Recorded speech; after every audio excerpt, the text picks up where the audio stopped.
Hello everyone, and welcome to today's webinar with Fluence, where we'll be learning about how smart energy technologies of today must adapt to changing energy market rules. I'm Andy Colthorpe, Deputy Editor-in-Chief at Solar Media, which publishes the solar technology website PV Tech and energy storage news, and we're delighted to be bringing you this timely webinar in partnership with Fluence. And it's a topic that I suspect a lot more people in the industry will have to become familiar with than they might perhaps like to consider, as solar, wind, storage, and other low carbon technologies become more and more prominent components of the global energy mix.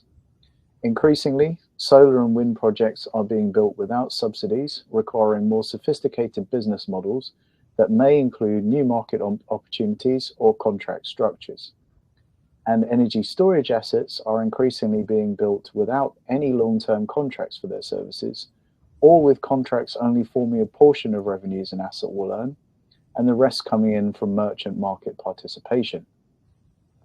At the same time, grid and market operators and regulators are always looking to try and keep up with changing conditions, the emergence of new technologies, the impacts of planned and unplanned events, and much more that, again, change the framework through which energy assets participate in their markets. So while a lot of you may be familiar with Fluence from the company's activities as a technology provider and system integrator for battery storage assets, Fluence is also the provider of the Mosaic automated bidding software. Capable of maximizing energy and ancillary services revenues and reducing risk, Mosaic is cloud-based software that brings powerful price forecasting and bidding automation that offers considerable uplift versus traditional manual trading. So in today's webinar, we'll be hearing about how Mosaic has been applied at one of the world's biggest battery storage sites, utility PG&E's Elkhorn project in California, and how Mosaic has been used to optimize Elkhorn's market performance and operation. So, joining us today are Drew Skau, who is Principal Product Manager at Fluence. Hi, Drew. And Alva Svoboda, who is a Principal Analyst for Short-Term Electricity Supply Planning and Strategy at PG&E. I hope I got that title right, Alva, and hello to you. Close enough. Thank you, Andy. Good to see you. Excellent stuff. Excellent stuff. So we'll be watching a short presentation conversation really between Drew and Alva. And then we'll be having a brief panel discussion, which I'll be moderating and asking a few questions. But after that, as always, interaction with you, the audience, is really important to us. So please do put your questions for Drew and Alva into the questions tab, which you can see on the right-hand side of your screen. And we'll try and answer as many of your questions as possible in the few minutes that we have left at the end of today's session. But Fluence representatives will be happy to reach out to you and reply to any that we don't have time to cover in this session. Finally, today's webinar will be recorded and made available to registrants on demand at the Energy Storage News website.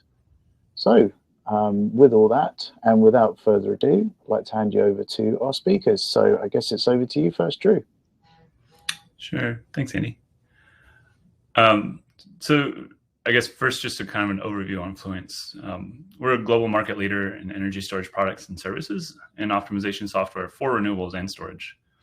We have a presence in 47 markets globally, and we provide an ecosystem of offerings to help drive the clean energy transition. All of us here are certainly very motivated to make sure that we are transitioning as quickly as we can. That ecosystem really includes a variety of things. We have modular scalable energy storage products. We have comprehensive service offerings that include everything from the hardware all the way up through the software it takes to operate these. That software includes AI-enabled SaaS products for managing and optimizing renewables and storage. And we do that from any provider. Those products include Nispera, which is our performance management software, and Mosaic, which is our AI-enabled bidding software. Today's webinar is really going to focus on Mosaic.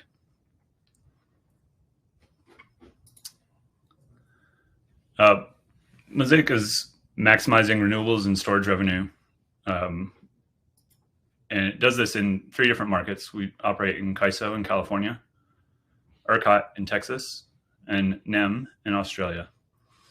We have over 25 market experts on staff, 11 gigawatts or over 11 gigawatts of assets under management or contracted. And we can provide greater than 50% uplift over manual trading techniques with the results that we generate with Mosaic.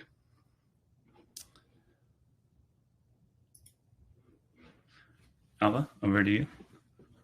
Thank you, Drew. I'm Alva Svoboda. Just to introduce myself, I've worked at PG&E, which is the primary utility in Northern California.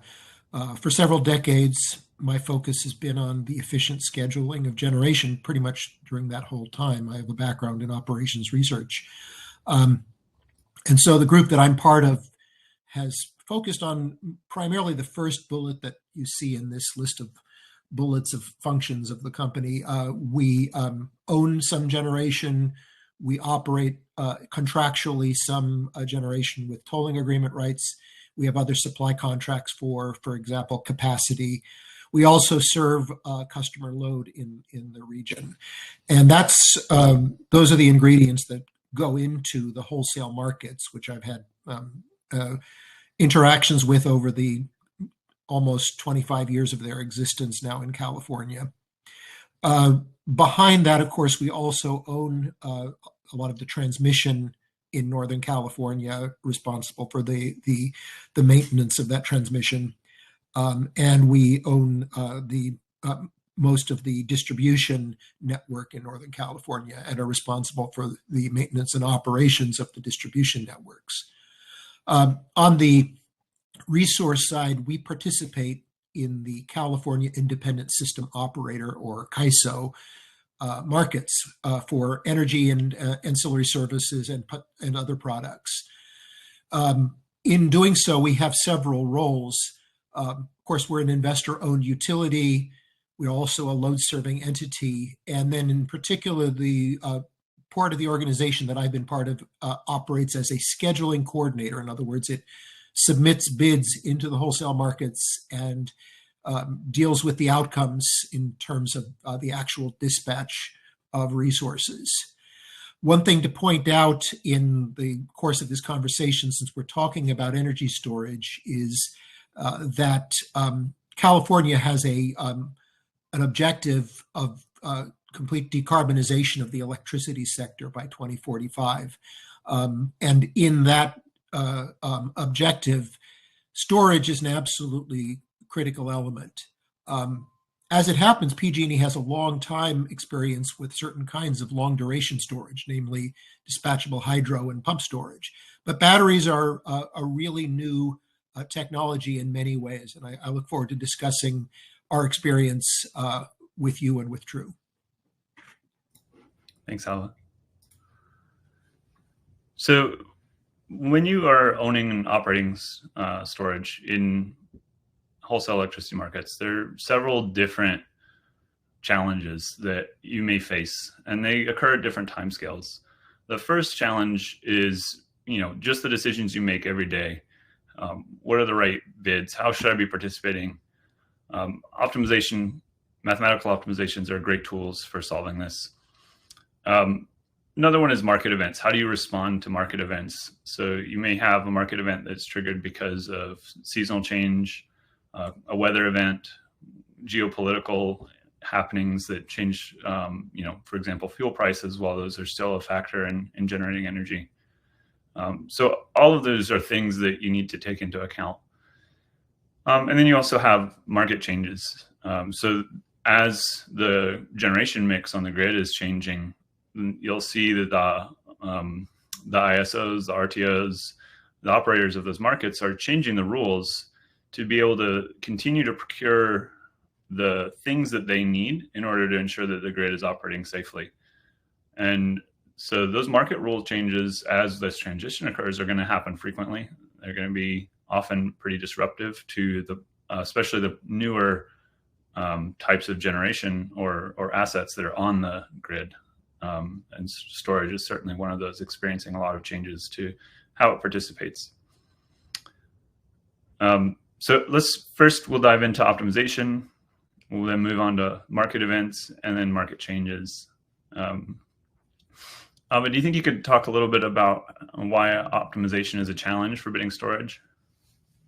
Yeah, from our perspective, I think it's important to understand that in the wholesale markets in California, the CAISO actually actively manages the state of charge of batteries. In a lot of markets, that may not be the case, and so in a sense, you're free to decide how to deal with any kind of deviation between your preferred schedule and what actually transpires on your own. But in the case of California, it's both an assistance and a source of additional risk in certain cases, that the CAISO will constrain your operations based on your state of charge. And so essentially, when we put in a bid to do an arbitrage, we have to have that construct in our optimization. We have to understand that the CAISO might do something different with the resource than what we would anticipate being done because of state of charge considerations. The other thing that makes it really difficult to just do a pure sort of spread arbitrage, which is commonly how people think of energy storage in the CAISO markets in particular, is because a lot of the value of batteries comes from other services, not just energy, but potentially, and in some cases even more revenue can come from putting a battery into the regulation markets in particular, and also into the spinning reserve markets. And then beyond that, the other element that really complicates the optimization of a battery in a wholesale market is the distinction between a day-ahead schedule and a real-time dispatch, and needing to manage the deviations between day and real-time. So as the slide describes here, there's a lot of potential for error and even violating operating constraints if one tries to do this manually or through a simple spreadsheet model. And we've encountered that in our own experience. And that was one of the reasons we moved towards a more holistic optimization model. Additionally, you really have to have good forecasts of prices in particular, but also other elements of the system. And those have to be integrated into your optimization process. Again, not something you can easily do manually.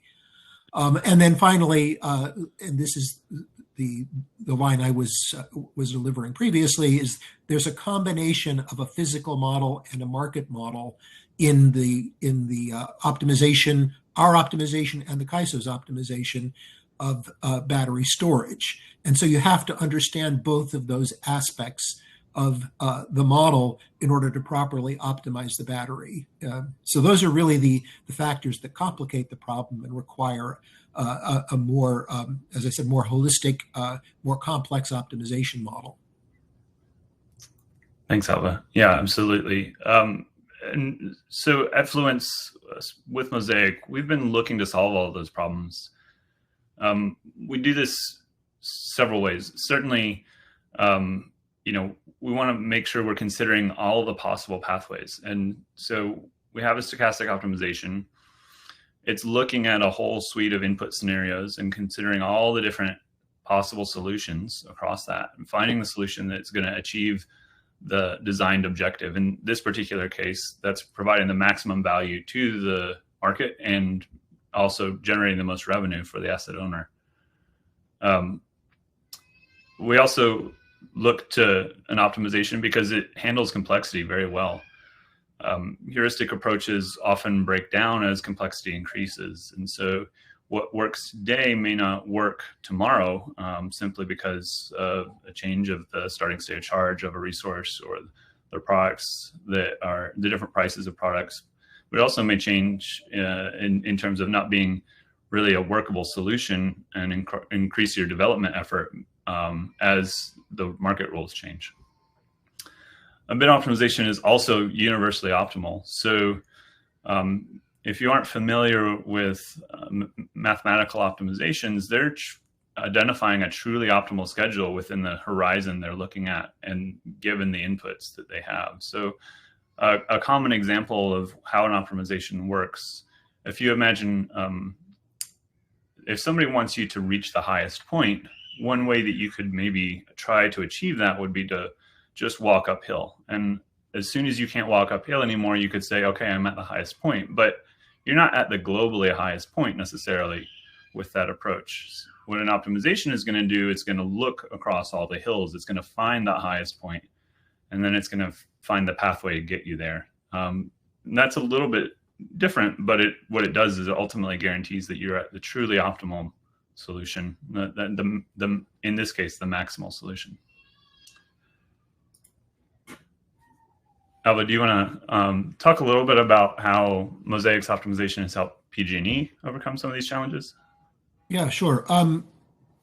Just to put this in context, we have done internal optimization before. We have some capabilities internally to do that, and in fact, we prior to engaging with Fluence, had actually managed 2 pilot battery projects using our own internal optimization software.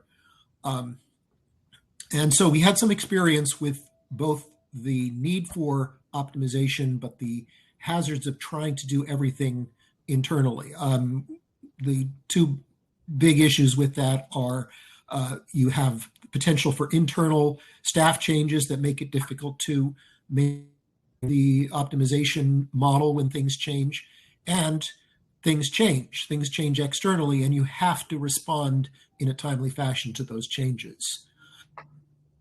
So we, when confronted with a battery that was essentially 20 times as big as anything we had worked with before, and therefore had a lot more potential value at stake, we engaged with Fluence and first made sure that we had a common understanding of the optimization problem that needed to be solved, how the bids were going to be created.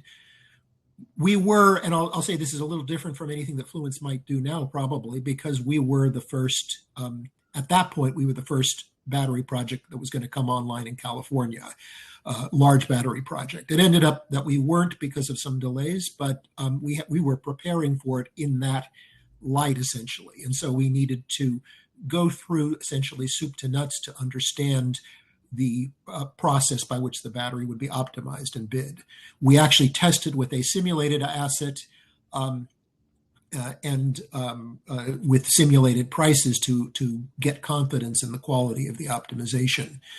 Another element that we looked at in that whole initial phase of making sure that the optimization would work in the way that Drew described and the way I was describing was to ensure that the forecasts that Fluence was producing were of the quality that was required for solving the problem. So we spent quite a bit of time internally validating the price forecasts that were provided by the tool. The outcome of all of this was that we were confident that the model incorporated all of the necessary market rules, and that it would be able to create bids that made sense on day one. We were able to use this system, and we've used it continuously ever since to develop our bids for the battery. Thanks, Alva. Yeah, I'll also say it was a real pleasure working with you through those kind of early days. Likewise. Yeah, it was a lot of fun to kind of be in that world of unknowns and building something nobody else had done before. Right. So moving on to market event challenges, just a little bit of a recap from the intro there. These are things that happen, either seasonal changes or things that occur because of, a weather event, things like that. Alva, can you talk a little bit about why these market events are a challenge for bidding storage for PG&E? Sure. Well, this is essentially, the fact that all of our decision making is done under uncertainty. an optimization is typically based on a single forecast or maybe a set of forecasts, but it obviously is not going to be optimal for all possible outcomes. And so there's a balance that you have to have in the approach that you take to optimizing and bidding, where you understand going into that, as is pointed out here, first of all, that prices are never going to be exactly as you forecast them to be. And in some cases, prices are subject to sudden spikes, and that's a characteristic of price processes universally almost. And so there are a few different ways you can deal with that kind of risk, but it requires that you understand the relationship between your solution and your bidding to essentially sort of hedge against price uncertainty, but also that you have the support required, whether internally or from a vendor, as we've done with Fluence, to adjust quickly to changes in the price regime. If everybody's going to get the first day of a heat wave wrong. If a model gets the first 3 days or 4 days of a heat wave wrong, there's a lot of potential unnecessary lost revenue or lost value in that kind of a setting. So we're concerned about that issue in particular, changes in pricing regime.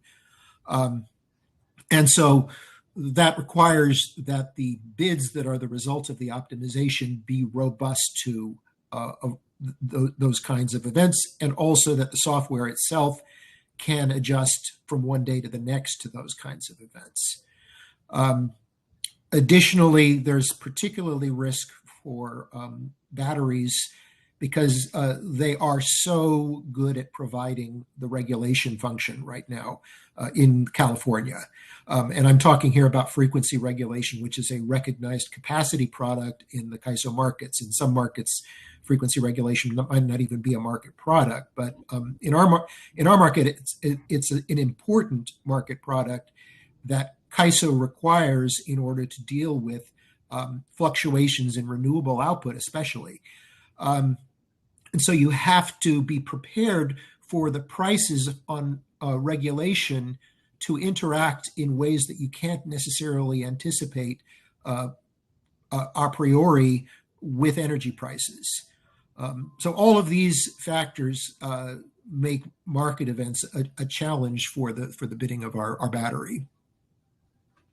Thanks, Alva. Yeah, those are certainly all challenges that we've tried to solve with Mosaic.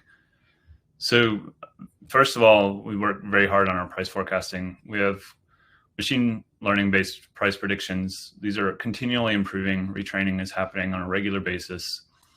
And so on top of that, any sort of work that our team is doing on that modeling, we're looking at the way that works through the optimization, not just looking at pure metrics on the price forecasts themselves, but also the impact they have, because they ultimately end up as an input to another system and another component of this process. And you need to make sure that the final output is improving with the improvements you make in the price forecasts.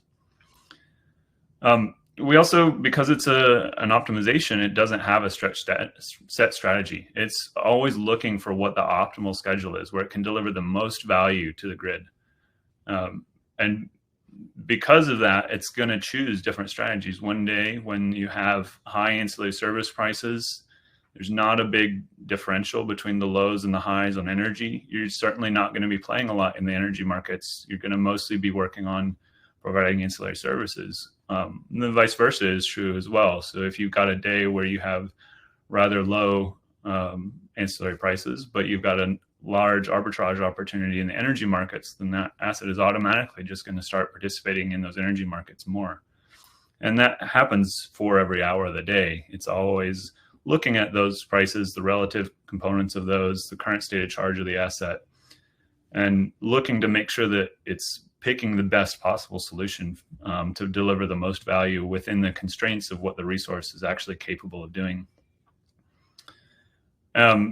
And then we also, as mentioned before, this is the stochastic optimization. So we're looking at multiple scenarios with that optimization. It's not just looking at a single potential set of inputs. It's looking at a variety of inputs that are probabilistic and figuring out what's most likely to come out on top at the very end.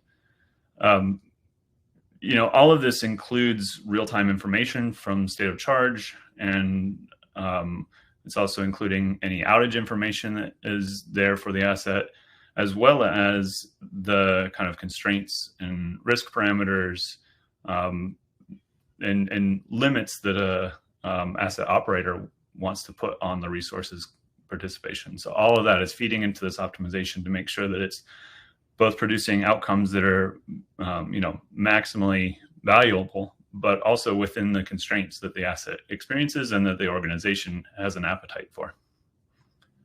Alva, do you think you could speak a little bit about how all that infrastructure has helped PG&E to, overcome these market event challenges? Yeah, just to reiterate the points that Drew just made on the importance of knowing state of charge and knowing what the state of the resource is in the outage management system. Those are critical elements of being able to properly bid battery in day ahead and then especially in real time. And so the support of the bid optimization tool has been essential for us to be able to adapt as, and I think one daily market event that probably should have pointed out at the beginning is that every day real time is different from day ahead. And that goes both for where you think the state of charge of the battery is going to be and what prices are going to actually be, as well as anything that happens to the battery that might restrict its capacity or increase its capacity between day ahead and real time. So having the support of that combined day ahead real time optimization has been critical to us, and that's again one of the main reasons we rely on a vendor to supply that capability. If you think about it, doing this kind of thing in real time requires you to resolve in 24/7 in real time. If you have a manual process, in theory, at least, you have to have somebody doing that every hour of the day. And this allows us to have confidence that the process will continue to work properly in an automatic fashion in real time. And of course, we monitor how that's working, but we've had very good experience with the real-time optimization as well as the day-ahead optimization of the battery.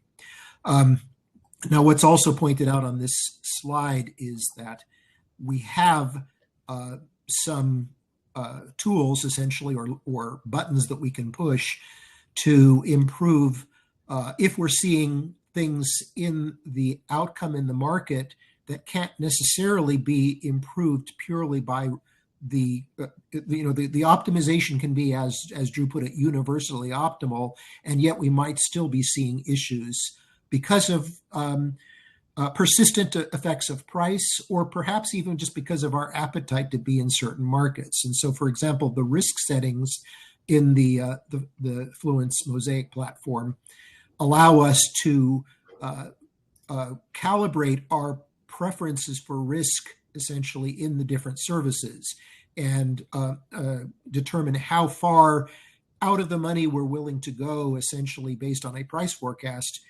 to provide a service versus another service.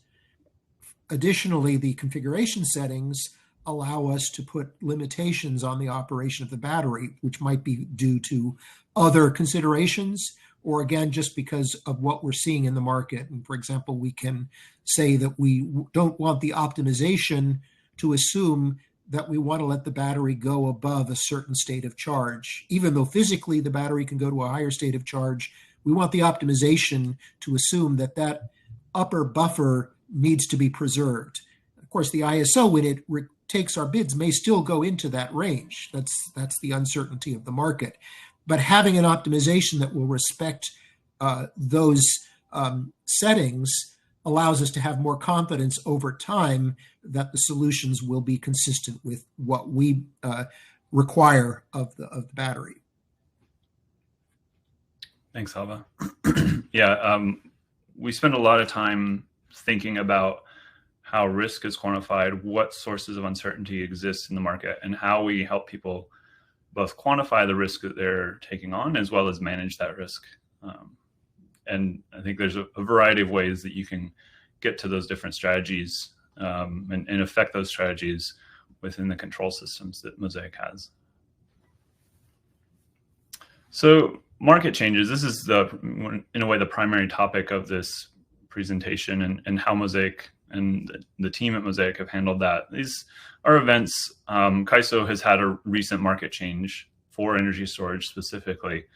Their energy storage track 1 enhancements, and track 2 actually, energy storage enhancements for 2 tracks. And these types of things are occurring in all markets. ERCOT has these changes happening right now.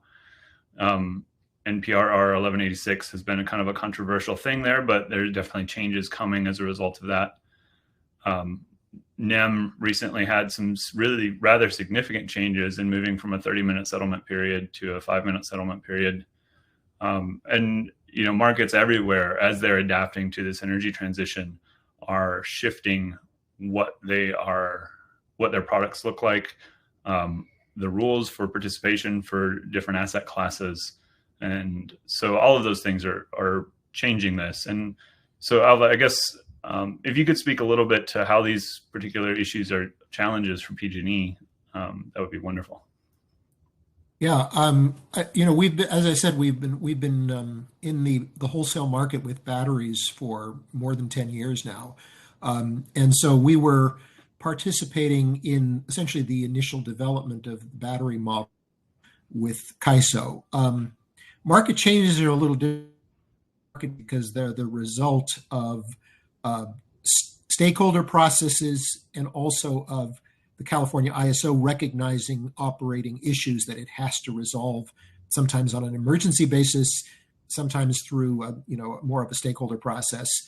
But in a sense, they're a lot like market events. They change the profile of the risk profile of a battery in particular. If we're looking at, and this goes for other changes that have been made in the CAISO markets over the period of now almost 15 years. Essentially, the structure of the market requires a lot of stability, but it also has to support the CAISO's needs for reliability, and so they're always looking at ways to improve the market modeling overall, and in particular the modeling of new resource types. And so, as an example, I think I don't know if we want to should I go into the regulation example at this point, or we have something on that? I think that's a great time. That's great. Yeah. So essentially, as I said, batteries are really wonderful at providing regulation in the CAISO markets because they have a level of accuracy, potentially at least, that is beyond any other resource type that CAISO has experience of. And so as batteries have been relied heavily on for regulation, CAISO has learned that the way regulation gets used on batteries can be quite different from the way it's used on other resources. And in particular, it creates state of charge risk. Now, in markets where there's no recognition of state of charge, that state of charge risk is on the participant. One of the reasons CAISO wants awareness of state of charge is to know that it has services it can rely on from batteries. And so when the CAISO sees state of charge being challenged, it needs to figure out some change that will address that. And so there's been a couple of years of stakeholder work in an attempt to address CAISO's need to have reliable regulation supply from batteries. The result of all that have been some substantial changes in terms of how regulation is procured by CAISO. If we started from just a vanilla model and Fluence had never adapted to those market rules, we would be essentially overstating how much regulation we could get from the market, and we'd also be understating some of the state of charge risk that we might experience from regulation awards.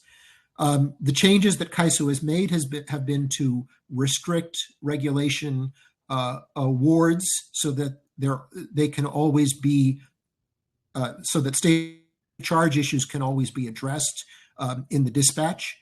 And secondly, to address the whole issue of the energy that is used to support regulation. You know, when a regulation signal is sent, there's actually a dispatch of a resource. And that results in some real-time energy, up or down, for a regulating resource. Again, with a battery, the issue is that affects state of charge.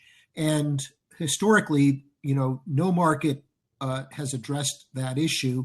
And CAISO finally, you know, grabbed the reins and decided to figure out a solution to that problem, which involved forecasting the regulation energy take from providing regulation on a battery, and then factoring that into what it would assume the state of charge of the battery was going to be over the course of the day-ahead market. That required us to have some idea of what that was going to look like. And again, it was critical to us that Fluence actually had already understood that was an issue and had incorporated that into its own concept of how the battery would be optimized in reality. In other words, they understood that there was this phenomenon of regulation energy being taken and had already incorporated parameters to be able to take account of the effects of regulation on state of charge. And, you know, this goes to the final point, which is it can be very difficult as a participant to, you know, fully understand the impact of new rules, and it's essential to have a collaborator in that effort who's looking at it from just having multiple perspectives on that can really help in dealing with market changes, in my opinion. Thank you, Alva. Yeah, absolutely. You know, I see we've got some questions about regulation in the chat. So as we kind of address this, I'll get into hopefully answering some of those questions for Jorge. I hope I said that right, Jorge. So yeah, those changes certainly, especially with what CAISO has done recently, have certainly been large changes.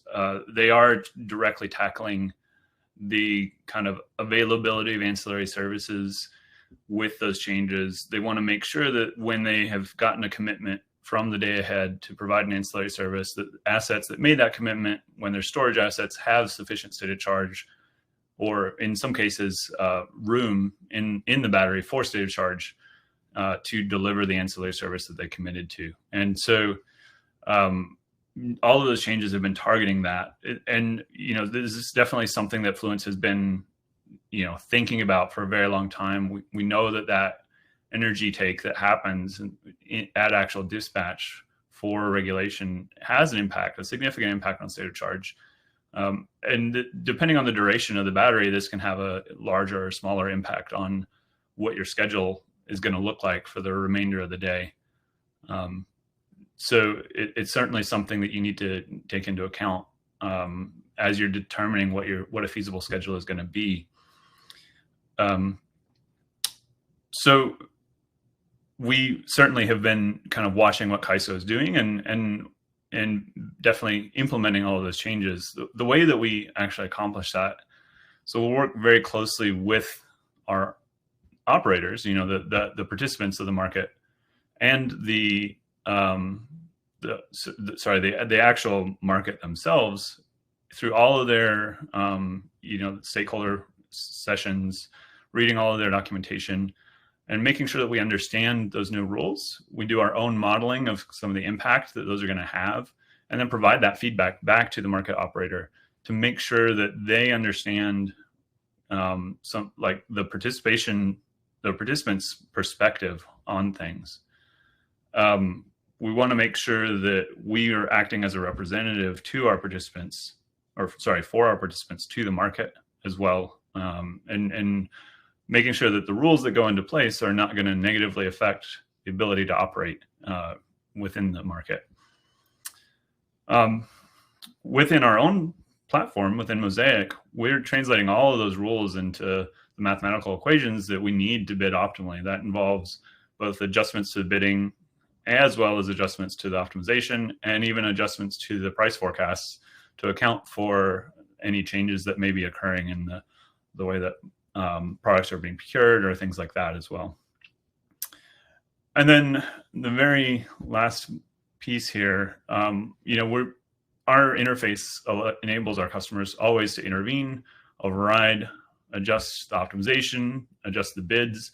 We're making sure that there's always an opportunity for a human to step in if they don't like what's going on. That's really important in these situations where market changes happen, because it is a new world. It's unknowns.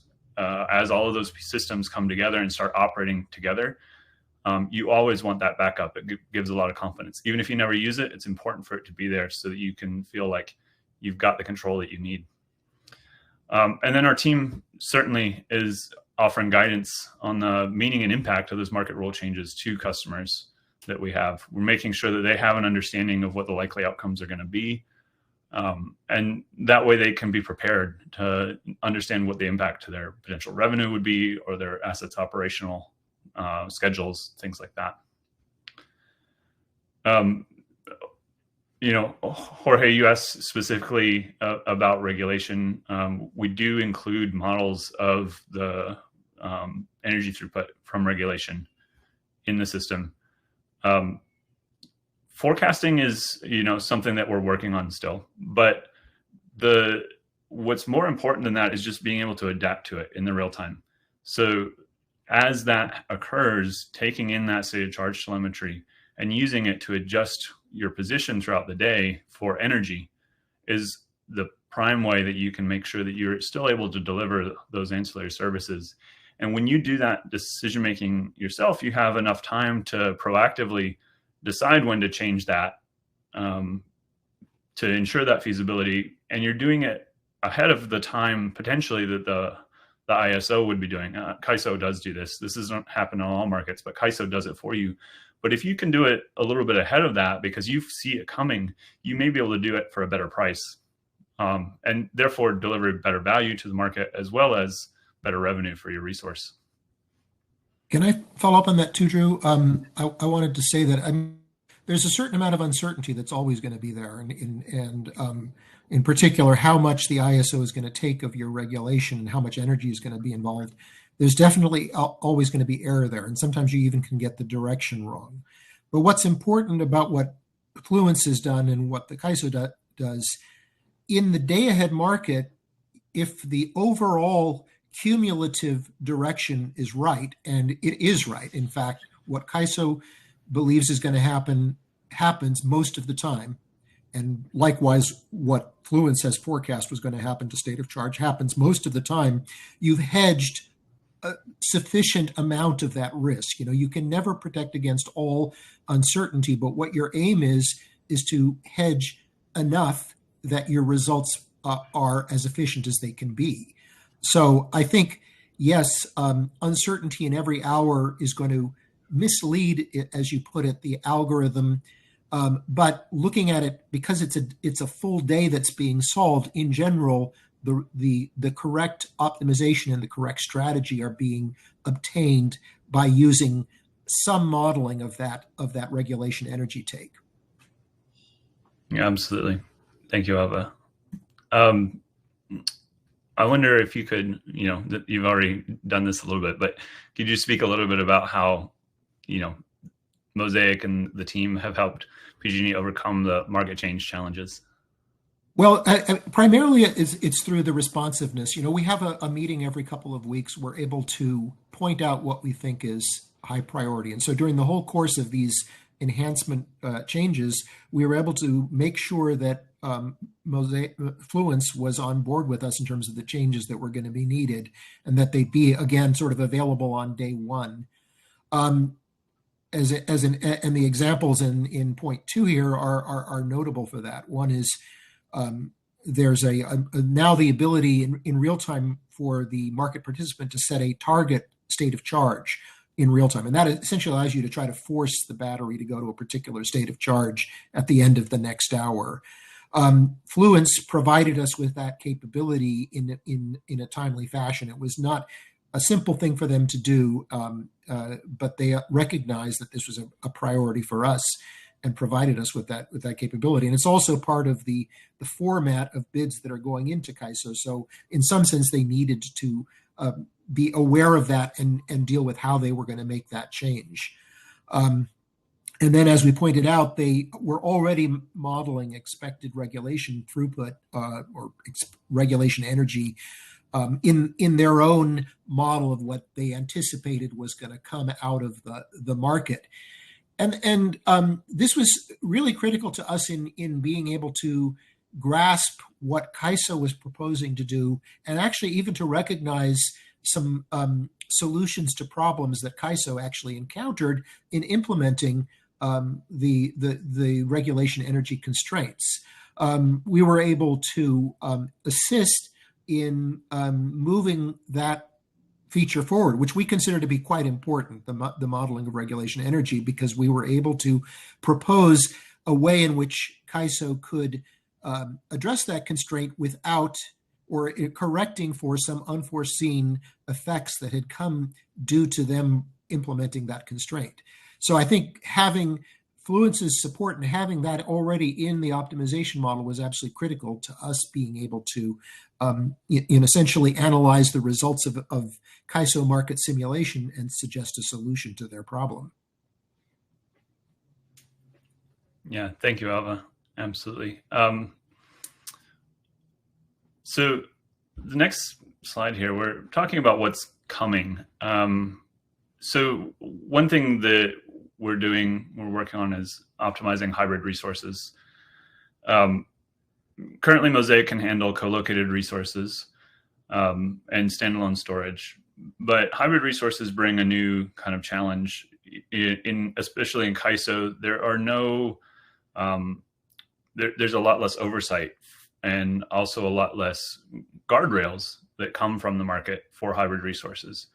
So because of this, you have a little more freedom, but you also take on a little more risks. So CAISO is not limiting your ancillary awards in the same ways that they are for storage. And they're also not kind of tracking the state of charge that you have and using that to limit the awards that you're going to get.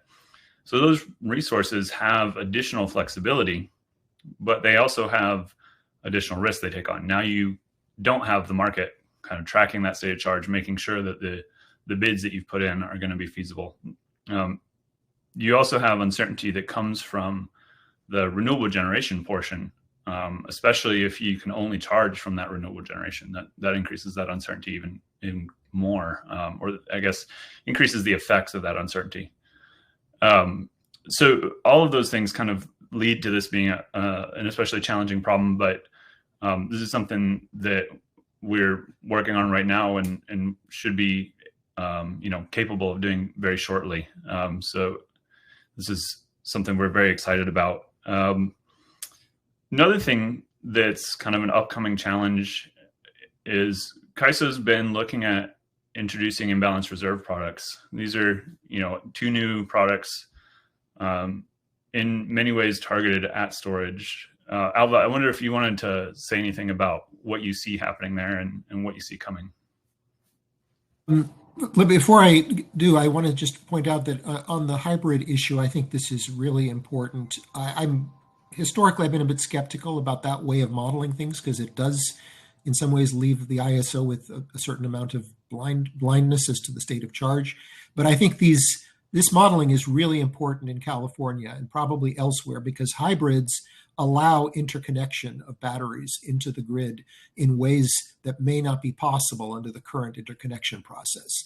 And if what you're trying to do is build a large portfolio of batteries to take up excess renewable production to get a decarbonized grid, that modeling is really important. So we really support Fluence taking on that large task, even though we don't currently have any hybrid in our portfolio. The imbalanced reserve products are being implemented as part of the CAISO's next major market change, which is going to be in 2025, to both expand the day-ahead footprint of the market, but also to include new flexibility products, both upward and downward, to deal with both renewables and just generally uncertainty about system ramping and ramping between balancing areas. And so these are essentially products that allow the CAISO to be assured that there'll be enough energy in the real-time market and enough bids in the real-time market to be able to dispatch when the ramp or the load comes in differently from how it was forecast. And this has been the result of their hard experience in dealing with the amount of uncertainty they're already seeing in the market. Now, for batteries, imbalanced reserve products are particularly complicated because with most resources, imbalanced reserves just mean you have an obligation to bid upward or downward from wherever you end up in the day-ahead market. And that's not a hard thing for most resources to do because they have a lot of buffer, essentially, in terms of not having energy limits that are going to make them unable to satisfy a bid. Batteries are not the same thing. And so the CAISO has a proposal for how to implement constraints on imbalanced reserves. Those can significantly affect the opportunity costs for batteries of providing those reserves. And so we're definitely engaged in that process and in the implementation, and Fluence is as well. And we've had some really good conversations about, how is there a need to, make changes ahead of time? I would certainly hope not, because we want to get implementation in a timely fashion. But what is the long-term result of these constraints going to be on how batteries participate in the imbalanced reserve markets?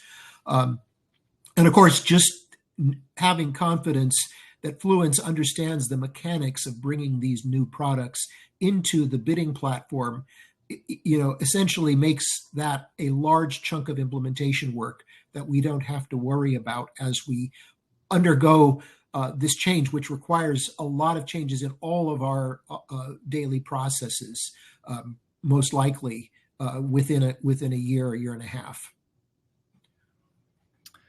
Yeah, thank you, Alva. That's certainly changes that we're looking forward to at Fluence and tracking. I appreciate both the kind of potential impact they could have from a bid optimization standpoint, and also potential impact they could have from a decarbonization and resource economics standpoint. Andy, I think it may be time for us to move into the question section here. Excellent.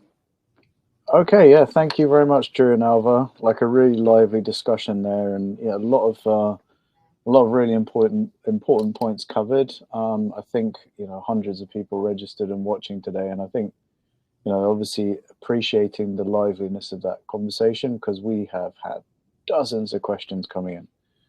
As we mentioned beforehand, we're not going to be able to answer all of those in the time we have allotted, and some of them I think require a bit more of a detailed discussion of some of the technologies and things like that might actually benefit from being an offline discussion. But anyway, we'll get to tackle at least a couple of those before we finish up. But before we get to that, I just wanted to exercise my editorial privilege, I suppose. Hopefully these are questions that our audience will be interested in as well, but I did want to ask a few that sprung to mind. So I think, one thing that struck me watching the presentation, Drew, is that, Alva's clearly knows what he's talking about when it comes to energy storage assets. And, PG&E actually went to the trouble of, setting up their own in-house kind of trading and optimizing before essentially, deciding to put it into Fluence's hands instead. So my question to you is that inevitably some customers won't be as expert as Alva is, and won't necessarily have that detailed approach that PG&E took. But how do you work with those other types of customers, I guess? Absolutely, Andy. Yeah. First of all, let me say that there isn't a single customer that I don't learn from, and that we at Fluence don't learn from. Everybody has important information to share, and their experience and their kind of understanding of things is very important to how we want to operate and build our systems. Now that said, certainly there are customers that are looking to gain an understanding from us even, and we certainly can help them with that. We have, a team here that is more than happy to, provide some, market information, help people come to an understanding of things. We've even, helped customers identify, how to set up their default energy bids or things like that. So that certainly goes beyond the kind of scope of Mosaic and what Mosaic does, but it's certainly things where we're more than happy to help them do what they need to and get the information they need to get the most out of Mosaic. Yeah, absolutely. And I mean, digging into some of the details of, that expert view, I guess, that Alva brought to it. Alva mentioned that Fluence Mosaic's assessment of state of charge was important for frequency regulation services. Particularly as you mentioned, in the CAISO market with that automatic management of state of charge taking place as well. But yeah, how does that look from Fluence's side as a technology provider? And what sort of technologies do you use to make those state of charge assessments, and how do you weigh up the parameters for optimal market participation? Yeah, so first of all, as I mentioned, we have probabilistic price scenarios and scenarios that feed into the optimization. And so those are certainly a piece of this, but we also are, using that in both the state of charge portion of the decision-making and the modeling, but also in the economic decision-making. So as you can imagine, that energy that you're either buying or selling as a result of the dispatch you get from regulation throughput has an impact on what you pay for that in the real time. And so that's an important piece in that decision making is also what you're going to be paying or getting paid for that energy that flows. All of that factors into that decision making. It's in the models that exist within the optimization and contributing to the optimal kind of output there. And then in the real time optimization, you're making adjustments to what's actually going on all the time. So every single, we get 4-second level telemetry data on state of charge. So every time the optimization runs, it has the most up-to-date information it possibly could on what the state of charge of the asset actually is. And it projects forward what the awarded capacities and expected throughput will mean for what the state of charge will do over the optimization horizon and intervening time between now and when the next bidding interval is. So all of that is information that it's using to calculate what's going to happen and where it should be positioning itself in order to make sure that everything is still deliverable. Excellent. Okay, and there's no doubt there's a lot of a few sort of technical rabbit holes we could go down with that one, but I think we'll leave that one there. But Alva, quick question for you. Just wondering, as you said, you were saying that the journey, I guess, began with those 2 pilot projects that were, using a different battery chemistry even. But since then to now, the CAISO market is in, I think the last time I checked, it went beyond 5 gigawatts in May, and it's probably gone a couple of gigawatts beyond that since then. But yeah, Alva, how have you seen the market participation of the Elkhorn BESS evolve as CAISO's installed base has gone to several gigawatts, just in the time since it was originated to when it was delivered? And furthermore, how might this inform your approach to other operating or upcoming BESS assets in PG&E's portfolio? I think one of the things, of course, as those other batteries have come into the system, we've tended to see a bit more volatility in prices, in energy prices, more competition in the regulation realm. So essentially, one of the elements is just sort of understanding what the effect of additional regulation similar to our own is in the market. And at this point, although there's been some arguments that, the regulation market is going to be saturated, I don't believe we've seen it saturated yet. And one of the reasons for that is there's kind of a 1-for-1 increase in potential uncertainty as, for example, solar comes into the portfolio. That increases the amount of flexibility you need to address uncertainty potentially, and wind could have some of the same effects. So, and even if you think about it in terms of batteries versus other batteries, the need for having enough capacity to do frequency regulation has persisted, and it still continues to be priced relatively attractively. But I think it is possible that the market will eventually be saturated, and then that there's a need to focus much more exclusively on energy arbitrage.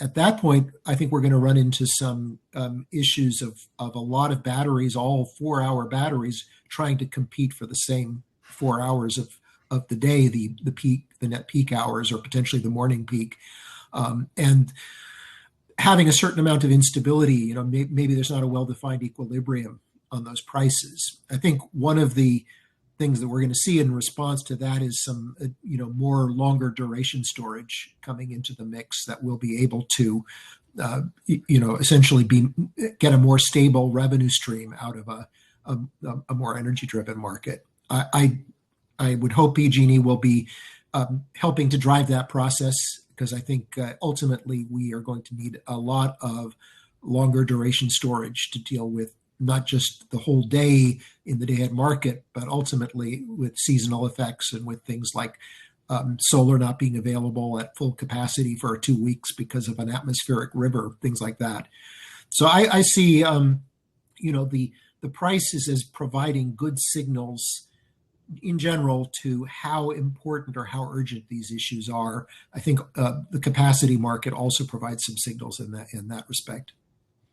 Right, of course, yeah. And I mean, we are seeing, California being fairly early mover and supporting, long duration storage technology asset class, I guess, but it's still a little ways off from being, widespread market participant. Yeah, for sure. yeah, definitely. We're in the early stages of that. Yeah.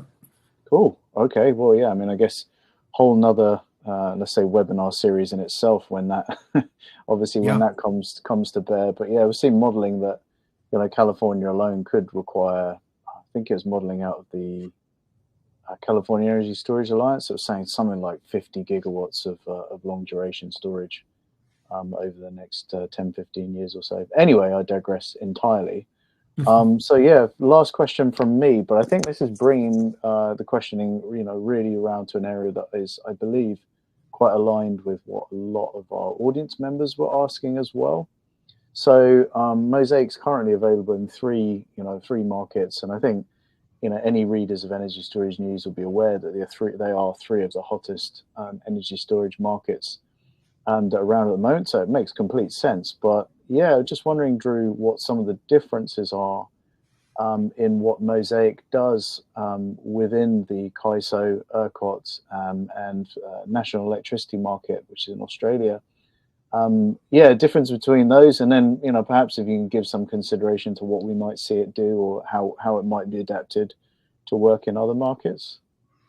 Yeah, absolutely, Andy. So I guess one of the kind of core principles of what Mosaic does is that it is incorporating the market rules in its modeling, and so that means that it's essentially taking advantage of all of the tools that the market has to generate revenue and maintain deliverability and feasibility of what an asset is committed to. But it also means that you're aware of kind of the risks that are there, and that you're producing outcomes for the resource that are actually going to be awardable. An example of that in CAISO is these new energy storage enhancements, as well as just generally CAISO's state of charge tracking. They use that to limit the awards an asset can get. So unfortunately, their modeling of that asset's physical state of charge is not perfect, right? it has inaccuracies. And as a result of that, it is going to deviate a little bit from what the asset actually does. An optimization still needs to know about that, because if you're trying to do a schedule that you know is going to be feasible, even if the ISO doesn't, they're not going to give you awards for that because they don't see it as feasible. So you need to know both the perspective of the reality, the physical reality of the battery, as well as the market's model of the reality of the battery. Otherwise, you're targeting something that you're never going to actually be able to achieve when you try to participate in the market. So that's certainly, something that we take into account in CAISO. NEM and ERCOT don't have those structures, right? So they have different sort of things that make them different. ERCOT, for example, models a single asset as two resources for energy storage. You've got a load resource and a generation resource. Those two resources together let you manage your own state of charge really nicely through your current operating plan. So you can change your set point by moving your ancillary service award or obligation between your load and your and generation resource, and then shifting your energy position to account for that. That essentially can change whether you're charging or discharging when you're providing the same exact ancillary service. So you can maintain and manage feasibility and deliverability with tools like that in ERCOT. So those are things that Mosaic takes advantage of and uses to make sure that we're building something that's always going to continue the asset's ability to participate. In NEM, it's a very different market. It's a real-time market only. There's no cascaded day-ahead real-time construct there. They recently had a change from 30-minute settlement periods to 5-minute settlement periods. One of the main things that happens there is FCAS penalty pricing. And so certainly, especially for renewables, it's very important to know when those negative prices are occurring and exit the market so that they're not contributing to the problem that's driving the need for frequency regulation. And that obviously saves them revenue and also delivers value to the grid because it stops driving that need. So all of those are, certainly differences. Every market has its own constructs and its own differences, and all of those will always be a component of the models within Mosaic so that they're able to target what is possible and also operate most effectively within that market. Okay. And I mean, I guess I'm not sure if you're going to be allowed to say or not, but are there any other markets that it's going to be taken to next, or any sort of plans that we can get a bit of a hint about at the moment? Yeah, I can speak broadly about that, I guess. As a public company, there's certainly not a lot of details I can share, but what I can say is we are always looking to what markets we should be entering, and we would welcome conversations with anybody who is specifically looking at a certain market to understand what their needs are and what the demand is in that particular location. Cool. Okay. Well, yeah. Well, talking of demands and needs, let's. Well, they're not demands at all. They're perfectly reasonable questions from our audience members. Shouldn't have said that, should I? But yeah, so we've got lots of great questions in, and it's difficult to choose from. But I guess we could start with the nub of what Mosaic does at Elkhorn. So audience member Attila, so thank you for your question, is asking, what are the different revenue sources for the storage system that you have investigated, tried, and optimized? And I suppose you could answer this with a perspective on how you might treat any new storage system asset that you look at, I guess. For me or for Drew? Either of you, both of you? I mean, so I guess all I can say is that there are other revenue sources beyond what Mosaic is able to encompass. Mosaic deals with the wholesale market revenues, and so all of the services we've described are encompassed in Mosaic. But there are other sources of value, longer term capacity values, essentially, and for Elkhorn, that is pretty much the universe of values. There may be resources that have other functions and other constraints on them because they're being used, for example, for transmission purposes or distribution purposes. But Elkhorn is fully in the wholesale market. So basically, the revenue streams are the wholesale market revenues and then the capacity revenues for the capacity value of the resource. Yeah, I can also say that while Mosaic isn't optimizing across all of those value streams, what we do make sure Mosaic has is the appropriate controls within it so that you can make sure that any of those other value streams that you have committed the resource into are things that you can accurately reflect in the limitations that puts on the asset's market participation. So, RA is one example of this. You have certain bidding obligations in CAISO as a result of RA, and you want to make sure that your bids are compliant with that so you don't jeopardize that RA revenue stream. Other examples are investment tax credits. If you have a resource that was built co-located with some solar and it was done, built prior to 2023, then you have that investment tax credit where you want to only charge from the solar generation that's on site there. Mosaic can limit the charging capacities to what's forecasted to be the solar capacity for that resource. So we can take into account external constraints like that and make sure that the optimization is seeing those and producing schedules that are compatible with whatever revenue streams you have determined are appropriate for your resource to be participating in.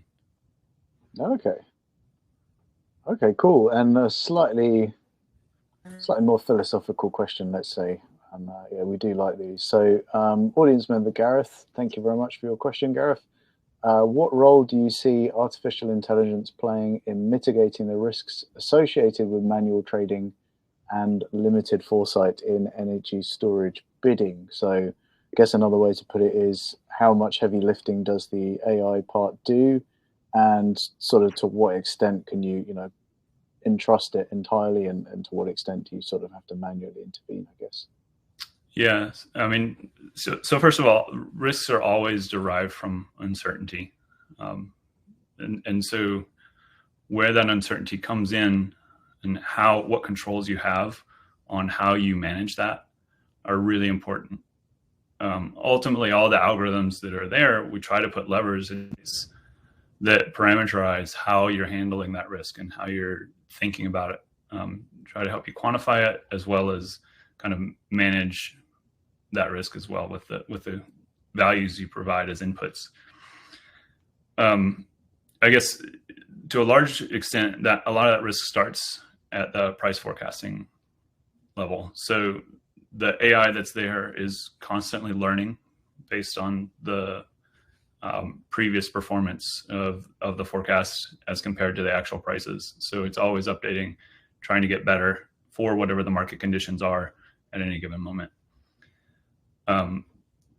The next kind of phase is in the optimization. You certainly have uncertainty there.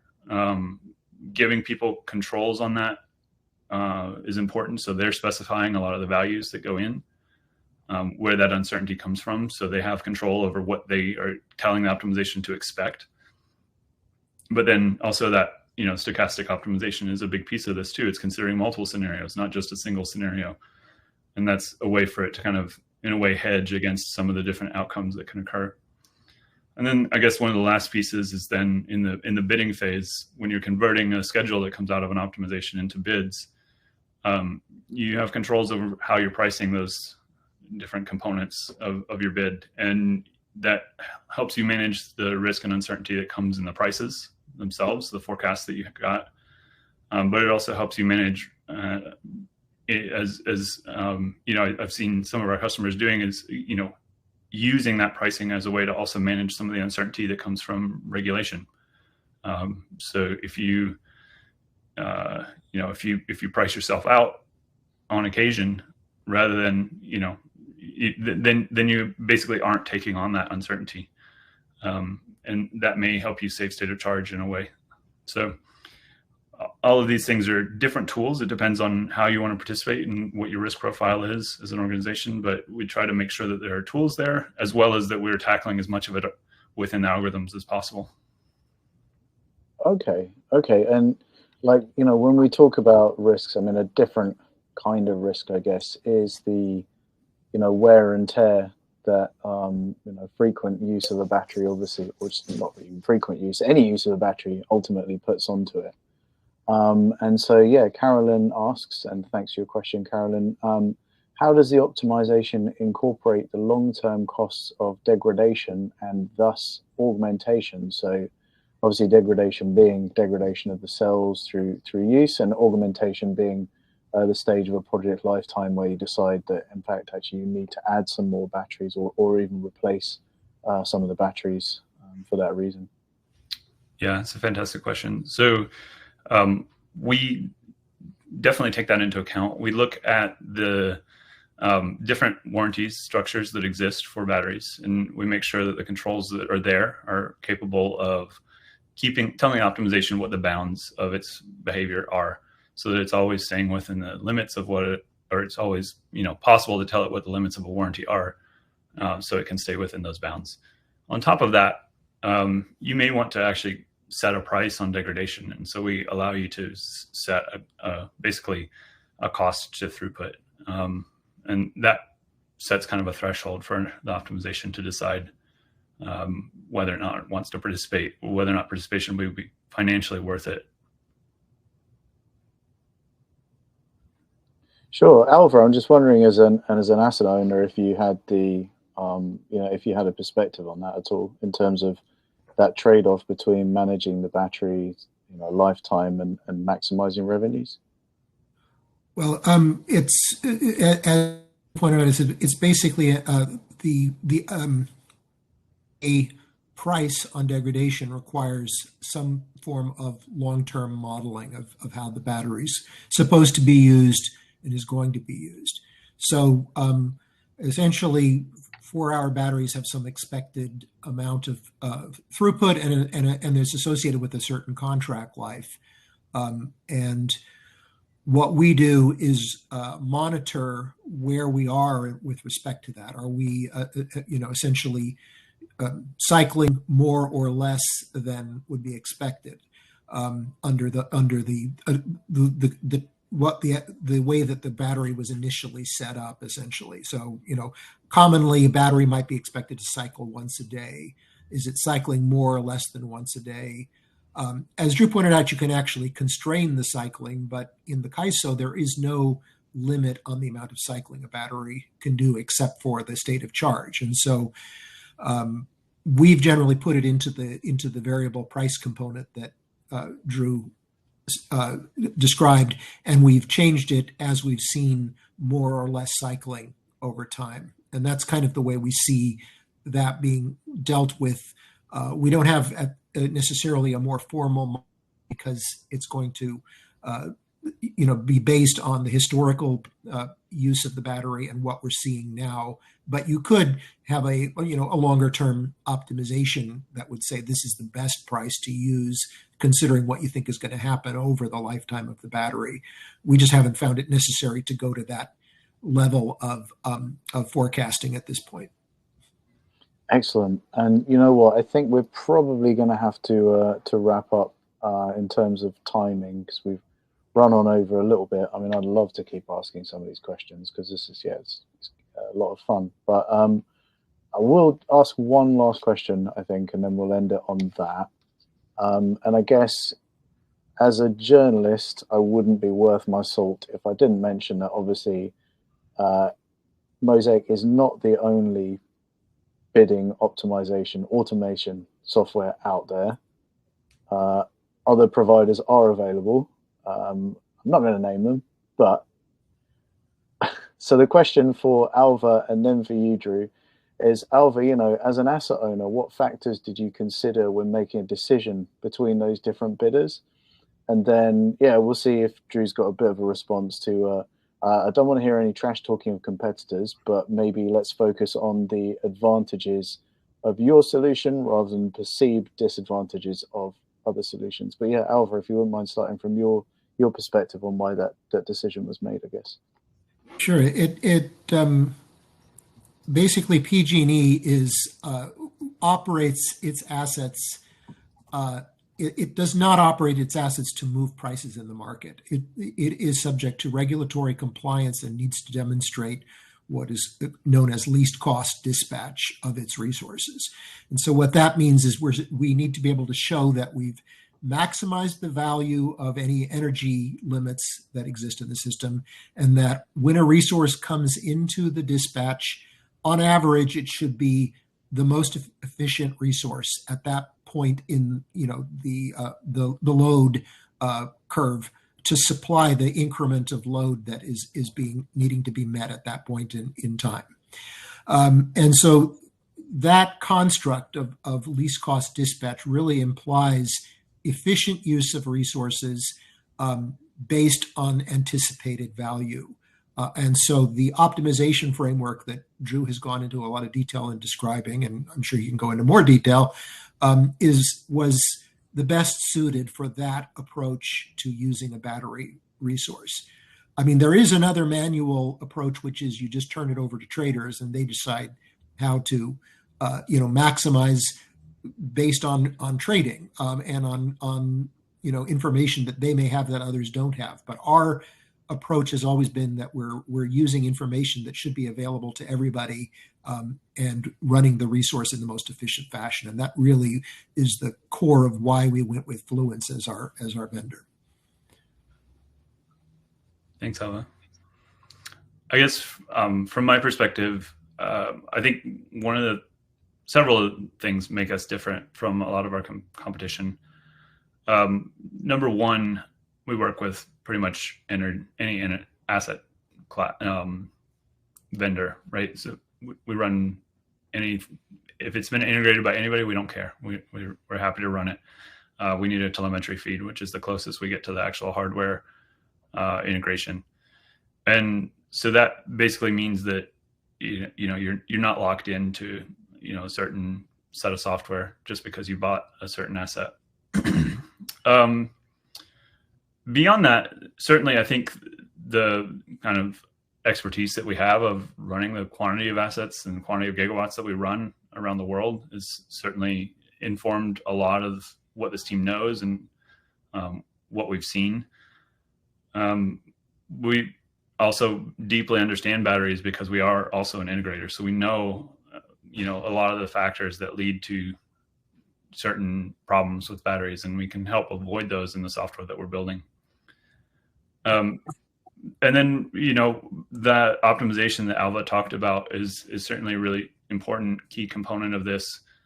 It means that you're always doing the best thing you can with the resource you bought, right? If you are taking a strategy that's not doing that, then you've basically made an investment that you're just letting sit there, and it's not, performing for you the way that you would, want it to do, probably.